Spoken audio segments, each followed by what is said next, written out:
сәлеметсіздер ме, қалдарыңыз қалай? Бүгінгі әңгімеміз адал жар. Қараңғы, қайдамын? Басым айналып тұр. Көзге таныс терезе түсе бастады. Өзімнің бөлмемде екен. Не болғанын есіме әрең түсе бастады. Жұмыстан соң Марат пен Әрсен атты әріптестерімізбен демалатын болдық. Мас болғанымыз сонша демалыстан соң біздің үйге барып ішуді жөн көрдік. Балам әжесімен ауылда қыдырып жүр. Үйге кірдік. Мас күйіндеміз.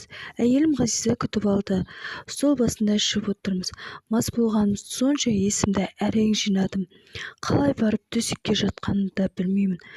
Bir кезде қолымдағы телефон баратын да сағат 3. Ғазиза қайда? Ғазиза әлі ас үйде ме? Әлі қонақтармен отыр ма? Ойым арамдап барады. Ас үй мен бөлме арасы біраз жер. Ортада дәліз жатыр. Дәліздің светтері өшік. Ақырын басып ас үйге қарай келемін. Ас үйден неше түрлі дыбыстар естіле бастады. Бұл Ғазизаның дауысы ғой. Бұл Әрсен мен Мараттың дауысы ғой.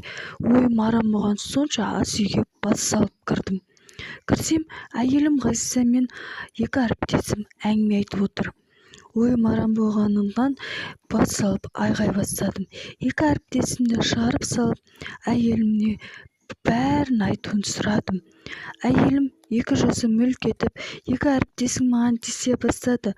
Бірақ мен өз күйіме адалмын деп жауап бердім деді. Мен бұл сөзіне мәз болдым.